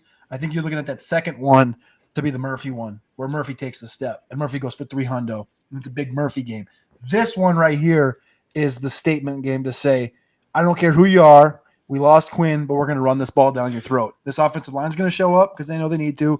The defense will be there. Defense really whatever. It's all about the offense right now. Jonathan Brooks is 175 yards away from hitting 1,000. You know how big that is for Sark. I do not think the Deontay Foreman rushing number is safe. The 341 yards that he had a couple years ago. Right, Foreman's starting to get his name out there in Chicago. You think he's going for 341? I don't think the number is safe. I don't think the number is safe. I don't think he's going to crack it. Darwin Lemon's jimmies are getting tight. But I don't think it's safe. I think that this game is you're talking Darwin Lemon.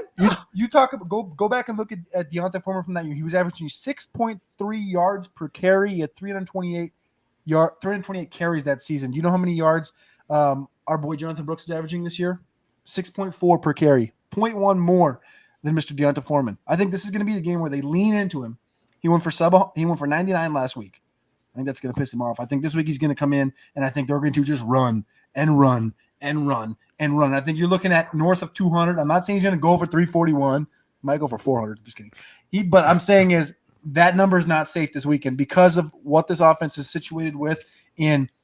Yes, everyone wants to see the beautiful thing in Malik Murphy. They want to see the Lambo come out. They want to see him go for 300, 400 yards, throw the ball up, do all the fancy things. But it's 1 week at a time. 1 week at a time.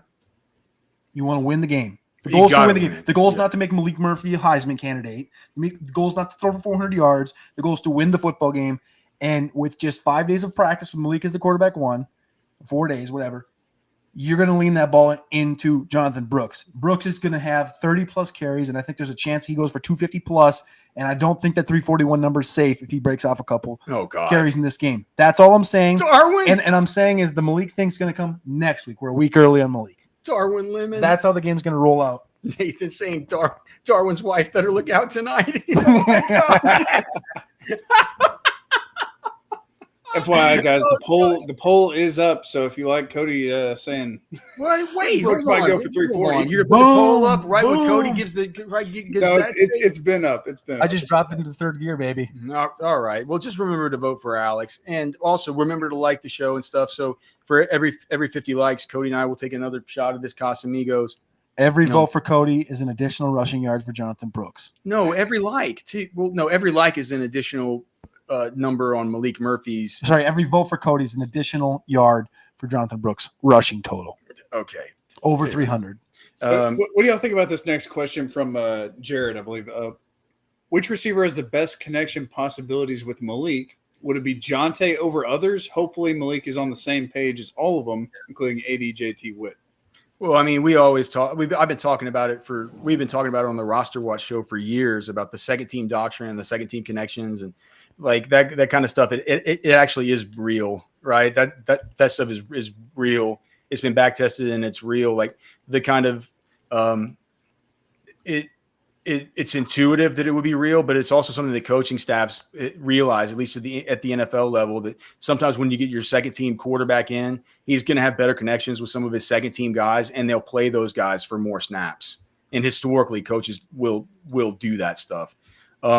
I don't know whether Sark will, because just if you look at what Jonte Cook does every week, Jonte Cook comes in after, on the first play of a series, whenever Xavier Worthy has a return or something like that, or there's a big target downfield to Xavier Worthy when he might have gotten tangled up with a DB and goes down a little bit hard on the sidelines and takes a play off. He needs a quick breather. They'll put in Jonte. But he's just, But Jonte's barely playing any snaps right now. Yeah, right? but so, I mean, here's the thing about Jonte. He is the one guy. You don't need many snaps. He's the right, and he's the one guy who at least is getting snaps, right? Mm-hmm. Besides Adonai, besides Xavier Worthy, besides Whittington, none of these guys are. If we set the over under for Jonte snaps, DeAndre Moore has not played a snap this season whenever the game is been in doubt, whenever the game has been close. Jonte at least has, right? So Jonte is a guy who you might be able to see them say, it's like, all right, maybe we'll get him in because obviously he's going to have the best connection with him. And that goes back to spring. I mean, just go back and watch the spring game. Watch the deep bomb to him. He's been dropping dimes to Jonte Cook since springtime. And he showed it off in the spring game. I don't think it's going to be how about this? I think that Jonte Cook's snap percentages this week will be higher than they normally are. I think that they might. Sark has been saying anyway that he's a guy that we need to get him more and more involved. So it makes sense. It makes sense on two levels. A guy who's been wanting to get more involved, and also maybe a guy that has a little bit of a built-in chemistry with Malik Murphy. Blake, you just said they're over under of what? Over under Jonte snaps at 10. For this game, what do you think? Let's see. I think 10's a good number on the surface. Yeah, hold on. What's the season high? 12? Well, I mean, we also get to take into account how we think the game's going to go, right? How many plays are we going to see? So Jonte, He played 3 last week. He played 2 here. He played 15 versus Kansas. So if we think the game's going to go in a way where they do get backups in, right? Backups in this game came in versus Rice. 5 total the last 2 games, though. Backups that came in versus right, but these last 2 games, the backups haven't come in, right? Backups in this game, Baylor, Kansas, and Rice, right? But in games where the backups don't come in, he plays 3 snaps, 2 snaps, 3 snaps, 2 snaps. North, right? Let's go over. Yeah, golly, isn't it crazy that it's just these 3 guys only, and these guys are just like nothing. God, Isaiah and Nate are just dust down here. People were talking about him like he was going to be the savior of the wide receiver. They acted like last year that the fact that he got hurt early in the season, that was the doomsday for Texas. 400 days ago. Isn't that wild? 400 days ago, he was like, he's the savior. So, yeah. So using my data, right? Cody and I both come to the consensus that we go Moore. So I think that's definitely a vote for me. Make sure and vote for Alex, and make sure to vote for Alex in the poll. I think the poll is linked. I think I should get a vote because Alex has AD put in there for Adonai, and Adonai clearly said his name's Adonai. I can't change it. I'm just saying. Look, if he comes back next year, I will. He ain't coming back. I'm sorry. Some of the numbers go from thing to thing, and they need to be connected via the name. I can't change the names once they're in. I'm sorry. I've thought about it before. Yeah. The disrespect is real. It's fine. But you can still vote for me. All right, please. It's raining like crazy outside my window, so let's do this one. Would rainy weather help or hurt Texas in this game? Help. Run the ball. More running. Less passing. Brooks. How many likes are we at? 68. 63. Oh, I was close. 63 likes? Not enough. Get to 100 so we can take another shot. Come on. You ain't taking no shots. Well, I got some power rating. Okay. Well, I mean, that's. I don't know. If I had some Casamigos around, I would. I wonder if God, what a good looking hat you got, Blake. Oh, it's a beautiful hat, isn't it? God, who is the link's designer? pinned in the chat, folks. Above the poll, you get the link to the merch. I don't think it matters. I think the better team wins when the rain happens. So I think it leans more to Texas. They're just going to keep running the football. I think that Jay Ward has a good point, though. It's like you're adding in an extra element of chance and chaos, fumbles and stuff. Slippery to Malik Murphy. I tend to agree with you, and I was going to until Jay Ward said this. Jay Ward does have the awesomest hat that I've ever seen. I don't. And then think about think about the receivers, because I've always said that people worry about the rain too much for receivers, right? But really, it's the DBs who need to worry about rain, because they're the ones they're the ones who don't know where the route's going. They're the ones who need to react to it. I guess I shot shamefully. I have to say Cody's right on this one. This needs to be a game where Texas runs and goes fast. Even though it does add that element of chaos for Malik Murphy, it adds a new element that you might not want to deal with in a perfect situation. I'm not sure it offsets the fact that what Texas should want to do here is get Jay Brooks going, get CJ Baxter going, just get this thing going. And in doing so, the rain is of absolutely no detriment to that kind of game plan. So vote for Cody. There's the answer. So just make sure and vote for Alex. What are the votes like so far, Blake? Do we even have any? It's 50-50 with 16 votes in. 50-50. 50-50. Figured I'd be up big by now with all my intel from the lunchroom earlier at the elementary school. Okay. What's the next one? What about this one? Ryan Watts' return is a bigger deal than most fans realize. Oh, yeah. Oh, gosh. I would like to think that most fans do realize it, right? I'd like to think that most fans do realize it. I think it's been pretty evident in his absence. Let's just look here, and we'll go look. So let's go to the deep dig, to the market, like the original thing that's just called the deep dig, right? The market share master for defense. So we'll sort by the corners.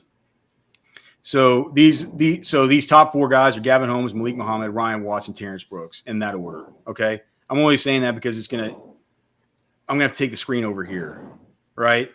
But so Gavin Holmes is allowing a 75% completion percentage.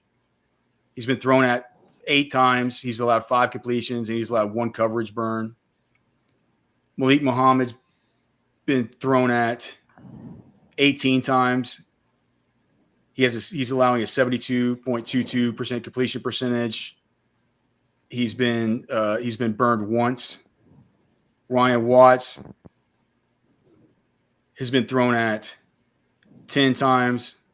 He's allowed 3 completions, 2 coverage burns, 50%. Honestly, dude, Terrence Brooks, this is crazy. I didn't realize Terrence Brooks is allowing the least completion percentage on the team despite his horrible game last week. But he has allowed 4 coverage burns.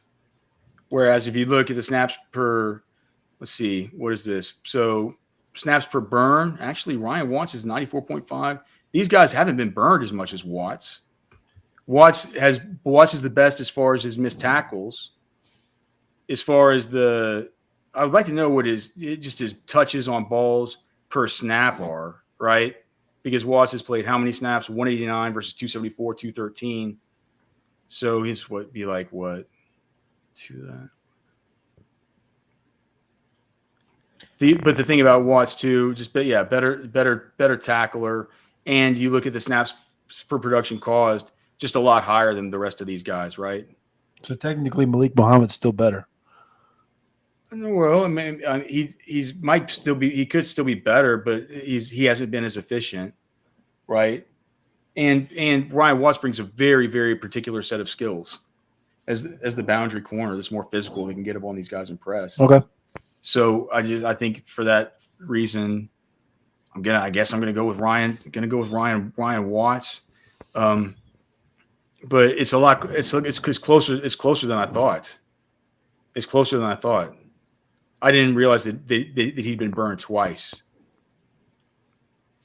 But he has been the most productive on a per snap basis. He brings a skill set that none of these other guys have. He's gonna play boundary corner all game. You're not gonna have to sub people in and out for him. You can have a lot more.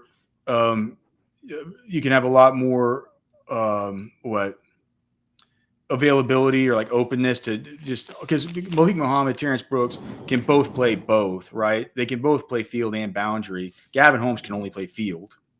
So you have flexibility there to play all three of those guys at field, and maybe just bring in Muhammad at boundary when you want to give Watts a break or if he's having any trouble coming back, right? But it's a big deal, right? It's a big deal getting back Ryan Watts on a per snap basis. He's the most effective, even though I can't believe that he's allowed I can't believe that Terrence Brooks is allowed actually a lesser completion percentage. I've been operating under these. I can't believe it. I do these numbers all the time. Like the deep dig is mine. And this whole time, I thought I was going to show you guys that his completion percentage allowed was better than Terrence Brooks. I'm going to say it's not a bigger deal than most fans realize because I've been listening to you talk about the deep dig. Hence why I've always pushed back on Ryan Watts, and I think that Maalik Muhammad's better. So I'm going to go ahead and just stick to my guns with that and say that everything I've heard from you, deciphering information and news, yeah, I'm going to lean that direction. Yeah, I don't know. Maybe it's just me watching Watts and just thinking he's got a skill set that's. I mean, I love Watts, but I love watching him play. So maybe it's like Cody has a point, but still, you can still vote for me. It's like it doesn't mean you have to vote for Cody, of course. Anything that can help cover a crossing route. Yeah, well, that's the thing. Is he's like Watts is best in man, and when they go man and stuff like that versus these crossers, that's when they were getting in trouble because the linebackers just weren't taking their proper zone drops. I feel like that they have to have worked this stuff out this week for sure. So we'll see what happens. I hope we don't have any more questions about these crossers, right? We've talked too much about that this week. Yeah, we have talked a lot about it. What do we got for questions? I don't know because it's not time for a question. It's time for us to tease what's coming up in the next segment, which is more final takes, which is Flex Friday. a Flex Friday, the theme of the day, best football analyst, right? Best color analyst, right? John Gruden. And we get to put together, I think today, what Jason was saying on Slack is on Prize Picks. I can put together a Flex Friday protected play where I can use Saturday and Sunday players. Ooh. So all of a sudden, I'm actually going to be able to put together a real winner here. It's going to be awesome. All that stuff is coming up next. Right.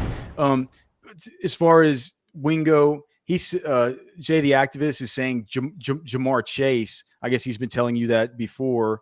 I'm not sure I see as much of a Jamar Chase. Do you know, like I was saying it earlier, I kind of see I see like, and this isn't to be saying like he can't be like a Chase. I think he has the same kind of around the same height. So I think I'd have to look at Jamar Chase's weight on mock draftable with what he was coming out, but I think he's kind of got a little bit kind of more BMI to him. He kind of reminds me of a dude who is kind of like right now, like a taller Devin Duvernay, a guy who's 6'2" as opposed to like 5'11" or whatever Duvernay is, but thick. You know how Herman says like Duvernay wore armor is what Herman would always say, right? He's a guy he looks like you maybe line him up at running back sometimes, even though he appeared a little bit just kind of small and stuff. Man, you get up, you kind of stand next to him, you're like, dude, that guy's got a lot of mass on his body for being that fast. And I was looking it up today with the Wingo stuff when we first started doing this, and I was looking at his track times and also looking at what his forget whether his mother or his father had told whatever the St. Louis newspaper was when they're doing a feature on him about his 40 time that they had laser timed at 4.39. You know, at this age, catch a 4.39. You know, they were talking about a verified already a 37-inch vertical. This is an athlete and just a killer, soft-handed, natural receiver with a ton of versatility. He's saying Jamar Chase. I don't know if there's anybody that sticks out to you maybe as a comp. And also, I know you've already written up your instant analysis for people who haven't seen it. Just what is your read about the guy's game? Like, how does he fit in? Like, do you think he's a natural to slide in at X? He's not your most traditional kind of, he's not a 6'4" Adonai Mitchell type of body, but you can certainly play X wide receiver at 6'2", whenever you have that kind of speed and that kind of BMI. I think more AJ Brown. If you look at him, I like that. Because he could fill out to that size, right? I mean, he's a big. Let's just talk about who he is right now. Okay. In high school ball in the state of Missouri, there's just nobody that can touch him. He's bigger, he's faster, he's stronger than everybody. There ain't a whole lot of like. I saw someone I was asking earlier for like a Duncanville DeSoto score. He's never been involved in a game like that in his life where it's like, how many D1 guys are on the field? Oh, there's 30 guys between both rosters. And it becomes a little bit of like men versus men, right? Where it's like, well, hey, there's Caden Durham over there and Colin Simmons over here. And they're all different, but like they're ballers. I don't know that he gets a whole lot of that right now in the state of Missouri. When you watch his highlight film, you notice a couple of things. One is like, holy shit, man. Like he's just physically more developed and stronger than like anybody else he's playing against. Yep. And then you realize, that 10.55 track speed as a junior. Oh, goodness. Is real. Like you realize, he's bigger than everybody, but he runs away from everybody too. It makes watching his film sometimes comical because like they'll just get him the ball any way possible. And then guys aren't able to like bring him down, but B, they can't catch him either.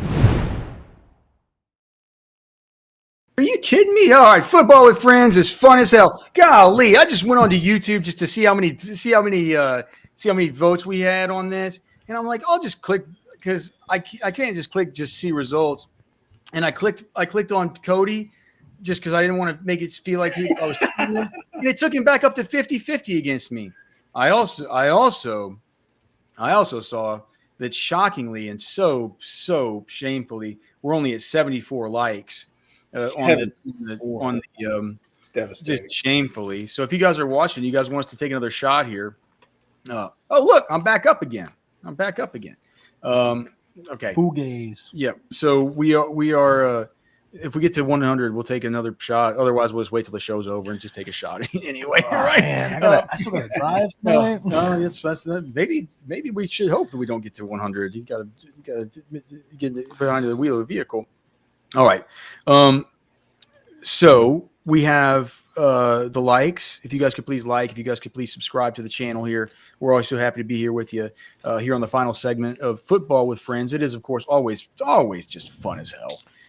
And we're so happy to be with you guys. Mike on My Business, I believe, has a super chat here. Just came in. Sorry if I'm repeating a topic. Malik at 238.5 yards passing on Prize Picks. We both took the less on that, which could look really bad, right? I can admit that it could look really bad. I think that this game will be we both see a big Jay Brooks game. And when we get to our Prize Picks entry here for Flex Friday, you'll see that, that's something that I'm interested in just getting all on board with. Whether it's the receiving numbers, is that still sitting at 18.5, Blake? Oh, good question. Yeah, last time I looked, it was still at 18.5. For a guy that had 8 targets last week, what was his target share last week? His target share last week for Jonathan Brooks was he had a 30% target share last week at running back. That's like Alvin Kamara. That's like Alvin Kamara 2023 style stuff, man. So you figure that 18.5 to me feels real good, especially if we consider the fact that they're probably going to have Malik Murphy, having some easy sort of check downs and some things like that just to get him going, man. Get him comfortable and allow him to be able to have that confidence, allow the defense to be on his heels. And that's when you let a dude like Malik Murphy take his shots, right? You don't want to take his shots into the teeth of a defense that's showing him all kinds of weird, exotic stuff, right? Get them on their heels, get them chasing their tails, right? Bam, right over the top, just like that reporter at Penn State said. Hey, man, it's a young quarterback. Let him drop back and let him fling it. Let him fling it. James Franklin goes like, just let him fling it. James Franklin goes, what you're saying, it's making me uncomfortable. Like it's making my skin like itch. he couldn't believe this cockamamie reporter. We ought to make that just a regular cut up that we can just throw to at times, Blake. Yeah, let me see if I can find that one. Just fantastic. So what we got? How many questions we got left? I don't know. We got a whole bunch of them. We can get to as many as we want to get to, but let's get a few more. Let's take a step back, go big picture. Y'all both still thinking Texas wins out at this point? Ooh, this could be a spot where I really cement my lead. What? Wins out as in they win the – you talking Big 12 championship too, or are you just talking regular season? No, I think just regular season. Regular season. Yes. Hammer down. I think, like I said, I think this game's going to be a rushing attack by Brooks. Next week's going to be the game you see Malik come out, and they're going to travel to TCU. That's going to be a big game. I think they're going to pull it out. I think it all hinges on the game in Ames against Iowa State. They already got the Texas Tech one. Looks like it's a night game on ABC, so that's interesting. Is it the Friday night game? Yep. Before Thanksgiving or after Thanksgiving.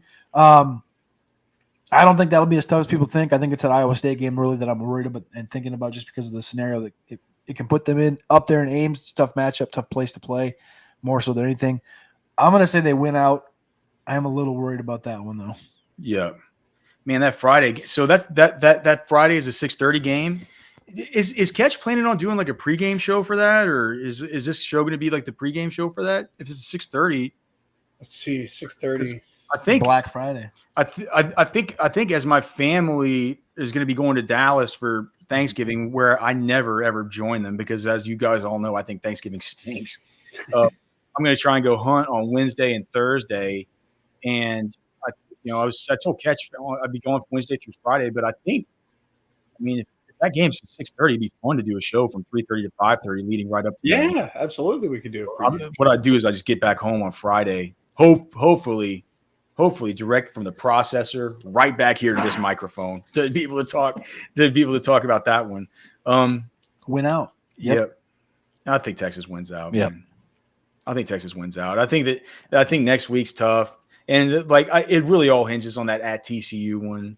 And it's really we're gonna know a lot more about how Malik Murphy looks as the signal caller and the sort of the CEO of the on-field product that Steve Sarkisian wants to put out there. We're gonna get a glimpse of this week. I kind of like Cody's take that you kind of ease him in this week with the Jay Brooks stuff. Next week is where you might see him. Like he'll still be in the conference of DKR next week. I think if that game was going into Iowa State, that makes it a little bit of a different kind of, a different distinction for me as far as the level. They have Kansas State next week. I'm sorry, Kansas. But yeah. If they have to go into I'm sorry, into Manhattan for the Kansas game, that would be different. That changes the calculus a little bit. But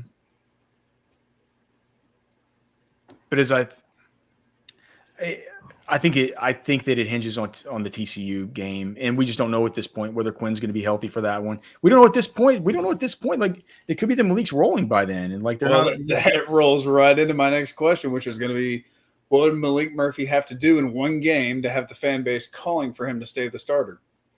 I mean, I don't think there will be enough to do this game. Like I just kind of talked about with the rushing thing. I don't think they're going to put him in a situation to do anything that's going to make the fan base call for his name. I don't think they're going to make him throw the ball 28, 30 times to where you can see like this extravagant output that would enhance this team from being a run-first team or run-centric team with talent on the outside to being an air raid with a rushing attack with a great offensive. Like if that were to happen this weekend, sure, I could see it, but I think it'll be more so like next week. If you're talking about a win this week, they win by 30, and Brooks has a big game, and Murphy looks competent, and the next week they go and play Kansas State at home, and it's like 48-10, and Murphy goes for 300. Then they're like, oh, this looks different.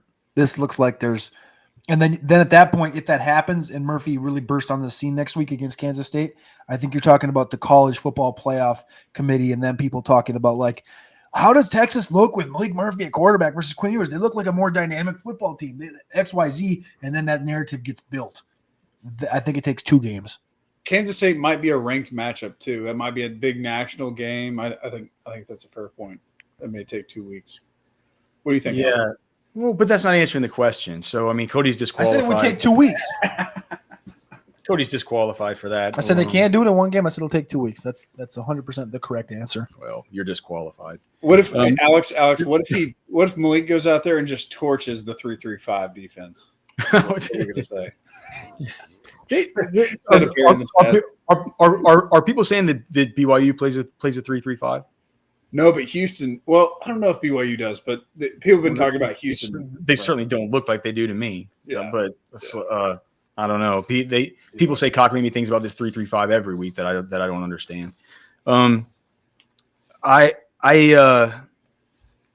So what would we have to do this week in one game? Mm-hmm. I have to go out and throw. I don't know. I mean, they're gonna be fans on Orange Bloods calling for Malik Murphy to start if he goes and throws for 250 yards, 3 touchdowns, and wins the game by a bunch and looks awesome. And to like, you know what I mean? I think that probably 250 yards, 3 touchdowns, runs in for a touchdown like he did. Like Cody's good stat earlier from back in high school. He didn't rush for a lot, but he did have those 6 touchdowns in the one season.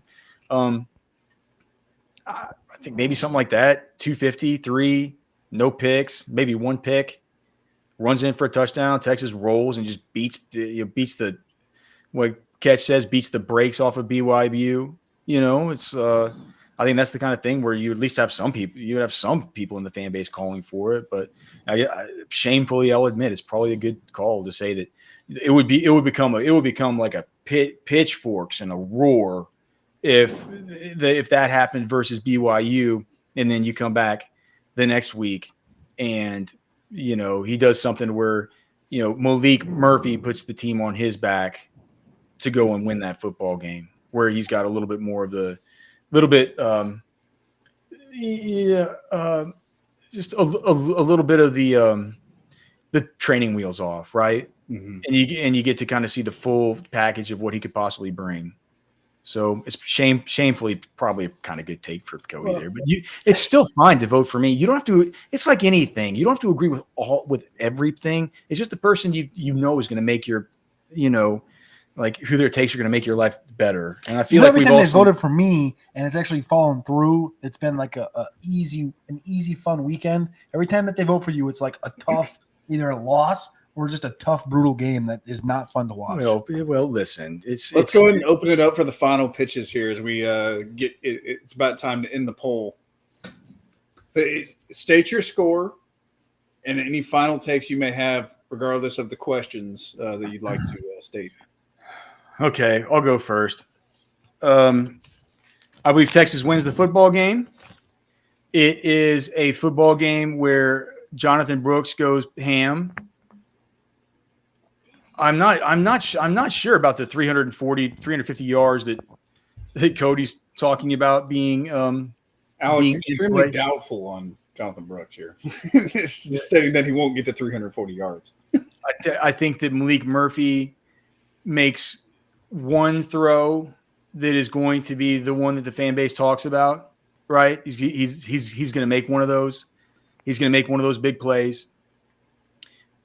He's going to do well and have a better completion percentage than people would think because of the way that Sark has it dialed up for some high percentage looks. And they're going to play fast. And my hope would be that they can handle the middle eight. They can make sure not to screw that thing up like has happened versus these games that they've struggled. They're going to win the football game not by 20, but by 2 touchdowns. And it's just with this BYU team, they're very opportunistic. They're very smart. I think that they might make a play on special teams, maybe on their special teams coverage unit, maybe some kind of punt block, something like that that's going to lead to some extra scoring. So my final take is Texas wins. Texas fans are pumped up going into the K-State game, and that's the one where you're going to have to, golly, what a week it's going to be next week before we get into this same final takes. Oh, man. It's going to be a crazy one. Cody? That was miserable. Well, hey, I thought it was great. That was worse. I think that might have been the worst final take you've had. I think it might be worse that I'm in the room with you and I could just feel the pain of you trying to get a comeback win in your head because the comments are always in favor of you. A comeback win? Because they all know you. I'm ahead. They all know you, and you internally they all know you. Like, gosh, I can't believe I voted for Cody. I know he won. I just got to kind of think of a good thought, but it's fine, man. I understand you used all my takes. That it's going to take 2 games for Malik to be there. You stole my take from the elementary It's school. going to take the Jonathan Brooks. Jonathan Brooks is going to run the football. I don't think it's going to be quite 350 yards. Well, that was a hot take. It's okay though. I understand, but it's going to be. It's going to be 300 plus all-purpose yards for Jonathan Brooks. Write that one down in ink. 300 plus all-purpose. Ooh. 38-16. So they cover 38-19. I'm going to go 38-19. So not gonna they don't cover. Okay. 38-19. They're not going to cover. Texas wins. Malik does not have this big breakout game. Malik throws south of 18.5 pass attempts. They're not going to lean anything on Malik. It's going to be all towards the next week against Kansas State. That's going to be the breakout game. We'll be talking in 7 days when I'm back in Virginia and you're sitting here eating all of your kids' candy from Halloween. I'm not eating that. And you're stealing at all their Twix bars and all their Butterfingers and stuff. That will not be happening. And whining and complaining because, oh, man, I won again, but actually there was a close game that nobody liked to watch. The correct answer is Jonathan Brooks' game. The defense shows up. Oh, did we forget to talk about my Alfred Collins call last week? That's right. Thank you for the vote. I appreciate each and every one of you guys. It's not going to be Alfred Collins this week. You know who it's going to be? It's going to be Jonathan Brooks. It's going to be Jatavian Sanders on offense. Malik Murphy, south of 18.5 pass attempts. 38-19. Texas wins this football game. They're going to get after the quarterback on the defensive side of the football, and the game of the player of the game on the defensive side of the football. You've said his name already. In bad terms, Malik Muhammad. That's the one. Strong final take. Looks like it's not going to matter. Alex wins. Oh, yes. Hey, there we go. Hey, fair enough, brother. Fair enough. Oh gosh, Michael, my business says that Alex and Cody need to. I'm not fighting Cody. Jeez, I can't. You probably can't. I think I might be up closer to the camera than him for you guys to tell how much of a bigger man than me that Cody is. There were a lot of chat votes coming in for me, by the way. What? Blake, you're the third party candidate that screws everything up. Get out of here. I'm the independent that's totally screwing the election. Come in here and be the Ross Perot spoiler. I think I might have stole some of Cody's votes, unfortunately. What were your Circa picks? These are the ones right here. Oh, I don't have them yet. Well, dude, okay. So you said Houston. I think Houston feels fishy. Houston's going to walk Carolina. I mean, Carolina's the weak. To me, 42 in each of the last 2 games. To me, it looked just too obvious. Stroud. This is the Stroud. Stroud's versus Bryce Young. Stroud's going to be pointing up there at Scott Fitterer. Yeah, I get it, but it's at Carolina. To me, it just felt a little bit fishy to give 3 for the Texans. I like the other side. I like the Falcons versus Tennessee. What was the other one that I was looking at? So I don't like the Broncos. I don't like that one. Oh gosh, who could like the Broncos? Well, that was the thing when that line came out. The Broncos came out at +7. I said, "There's no way they're going to hang +7 for the contest." And of course, it comes out with the hook. So you have notable on that though. Nick Bolton is going to be out for the Chiefs for a while, so that really sucks from the linebackers. I like arguably one of the best backers in all of them. Dude, I like some of the other teams in this one. Like I like the Jets versus the Giants. Now that we know the Sauce Gardner's going to play, Houston. I like Philly. I like Tennessee. I like the Giants. I like the Vikings. Scroll down a little bit. Oh gosh, I like a lot of. I mean, it's so fishy to say that I like the Dolphins. I kind of want to bet the Ravens, but both those feel kind of fish. Siege is all over Green Bay. Well, here we go down a little bit. Who do they have? Oh, and I kind of like Cincy. I like Cincy. Do you think San Fran drops 3 in a row? Oh, I didn't think about that. They're not going to. No. Oh, I'm not picking Cincy. No, that's a horrible pick, Cody. Yeah, don't pick Cincy. Yeah, let's go to I didn't even think about the angle about dropping 3 in a row. That isn't happening. Let's go to Prize Picks and make a Flex Friday play.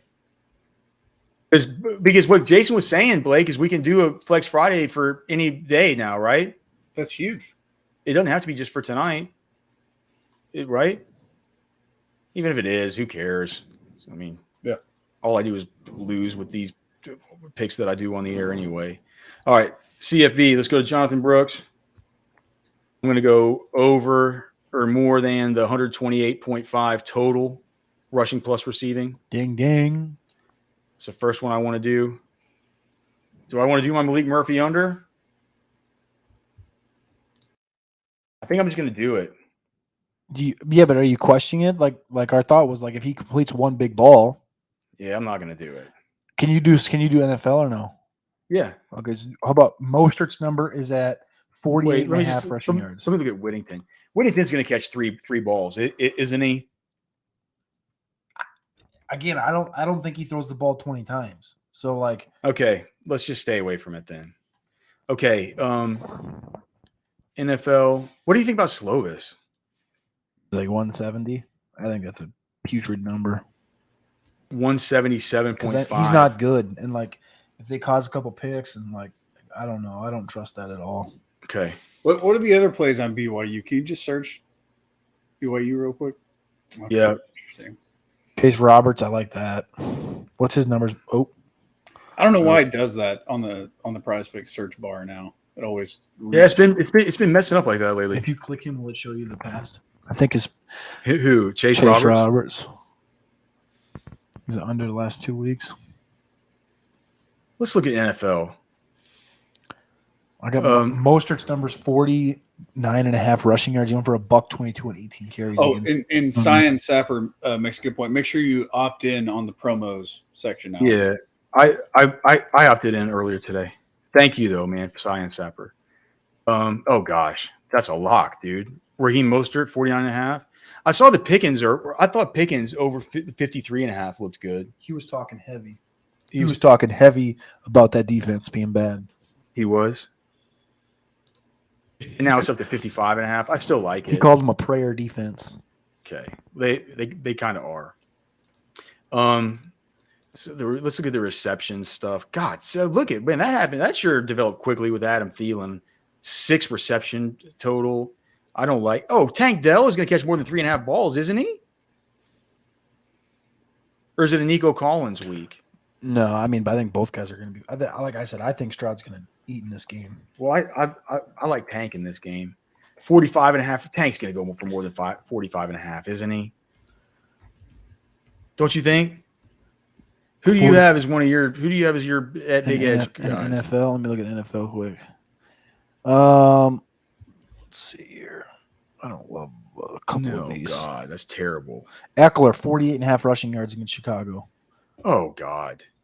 What is his? I mean, Chicago's gotten a little bit better on defense, but correct. But Eckler hasn't been good the last couple of games, and he's due for a look at that. Deontay plus Austin Eckler. Oh, I love that. But we got Roschon back. But man, there's so many ways that thing gets there. That's right? called hothand.com, right? Yeah, there. dude. Let's go with that. This goes more. Oh, that is beautiful. Let's see what else we got here in the receptions market. Tutu Atwell. Can't say I love that. Thielen's at 6.0 in the receptions. Yeah. Jacoby Meyer's at 5.0. That's it. These are plus 15%. Who are the Raiders playing again? Raiders? Yeah. Detroit. Myers are probably going to. Oh God. Five receptions. He gets 5 receptions every week. It feels like. Why does he keep taking me back to Thielen? It's taking me back to home base. Oh. Tyreek Hill, couldn't he go under 7 receptions versus New England? Is he going to get more? Tyreek Hill, he's banged up. I would stay. I would say the less, right? He's banged. What did he do versus New England first time? Like I don't think he went 4 for 50. I'm not sure he's going to catch. I'm not sure Tyreek's catching 7 balls versus New England. I don't think so either. Right? He's banged up. I'm going less. Take the low on that. What about Kamara? Kamara has, and he's got 30. What has he got? 36 receptions in 4 games or 5 games. I don't know why that one's in there. January 8th, 4 games. 4 games, he's got 36. He's got 9 more than Josh Jacobs, who's second in the NFL running back position. Kamara's first. I know. Well, yeah, he's yeah. And, well, I mean, he's going to run the ball. He has a 27% target share. He's their Kelsey. He just does it. I mean, I was at that game on Thursday, and he literally just like comes out of the backfield and just like finds a mesh spot, and it's just like he gets the ball. We'll do that. So those are the picks: Jay Brooks, Raheem Mostert, Pickens more, Foreman plus Eckler more, Tyreek Hill less, Alvin Kamara more, Flex Friday protected play. You got to click that these days. There you go. Hammer it. All right. Is there a limit you can bet on that thing? 20. Sheesh. Successfully submitted entry. Successfully given our final takes. Successfully gone through another week here. Cody 1 says Steve Sarkisian. Sark. Cody 1. Do you guys think that's actually Sark? Of course it's Sark. All right. If you guys could please like the show, subscribe to the channel. Definitely love having you guys all here. Definitely have loved having Cody here live in studio for this show. If you want to hear more of us talking NFL, you can hear us on SiriusXM Fantasy Sports Radio tomorrow, 2 to 4 p.m. Eastern. And, of course, you can always hear us Football with Friends, 3:30 to 5:30 Central every single day right here on the Orange Bloods Live YouTube channel. It's been final takes. It's been great. To the chat, thank you guys so much for everything that you bring. We would not have the show without the chat. Love you guys. For Blake, for Cody, I'm Alex.